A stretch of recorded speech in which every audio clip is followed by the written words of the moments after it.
នេះគឺជាទស្សនភាពនៃពិធីកាត់ខ្សែបូសម្ពោធឆ្លងសាលានៃវត្តបតុមវង្សាសំរោងដែលបានចាត់តាំងឡើងនាថ្ងៃទី31ខែមករាកន្លងហើយ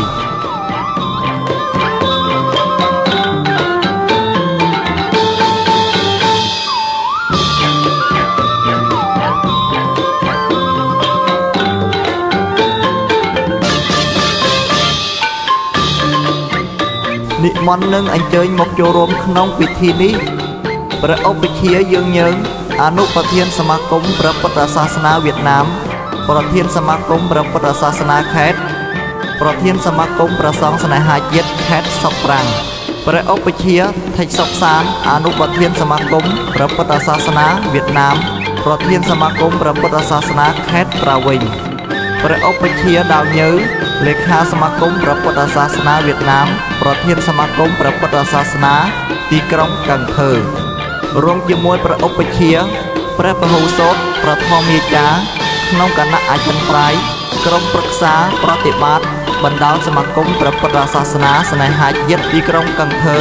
សុកត្រាំងត្រាវិញនិងព្រះចៅអធិការនានាវត្តក្នុងខេត្តសុកត្រាំងលោកស្រីវុន្ធីសមាលីប្រធានគណៈចង្អុលការភូមិភាគ3គណៈជនជាតិមជ្ឈិម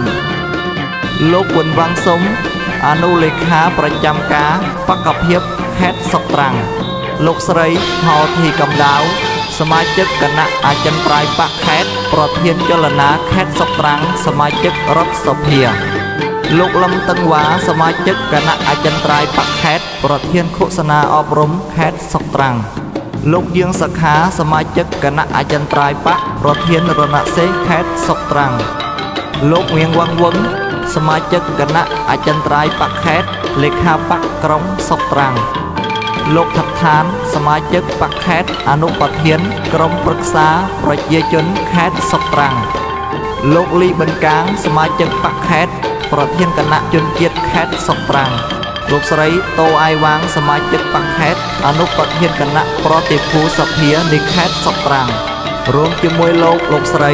ថ្នាក់ដឹកនាំជំនួសមុខឲ្យបណ្ដាលគណៈមន្ត្រីរបស់ខេត្តក្រុងសុកត្រាំងគណៈបកគណៈកម្មការប្រជាជនសង្កាត់ទី5និងបណ្ដាលប្រជាជនពុទ្ធបរិស័ទជិតឆ្ងាយបានអញ្ជើញមកចូលរួម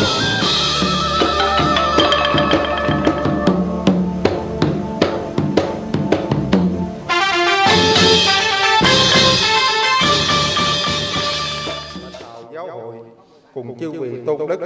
trong ban trị sự giáo hội Phật giáo Việt Nam, Hội đoàn kết sư sãi yêu nước tỉnh Sóc Trăng, ban trị sự giáo hội Phật giáo, chi hội đoàn kết sư sãi yêu nước thành phố Sóc Trăng. Kính thưa quý lãnh đạo chính quyền, mặt trận, đoàn thể các cấp,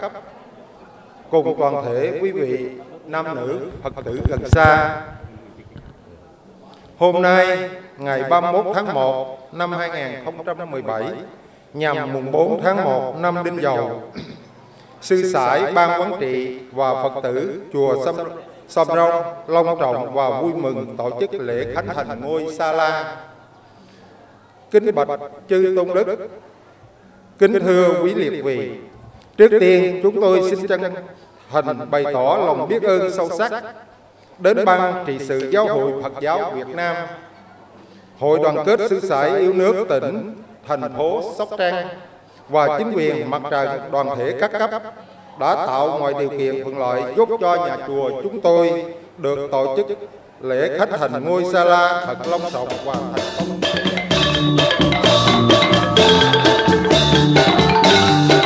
តំណាងឲ្យប្រសង់និងគណៈកម្មការវត្តព្រះតេជគុណលីមិនដឹកព្រះចៅអធិការវត្តបតុងរងសាសំរងបានថ្លែងអំណរគុណចំពោះស្ថាប័នទាំងឡាយក៏ដូចជាពុទ្ធបរិស័ទជិតឆ្ងាយដែលបានមកចូលរួមក្នុងពិធីបុណ្យសម្ពោធឆ្លងនេះក៏ដូចជារួមកម្លាំងកាយកម្លាំងទ្រព្យដើម្បីកសាងសាលារហូតបានសម្រេចជាស្ថាពរ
Thank you.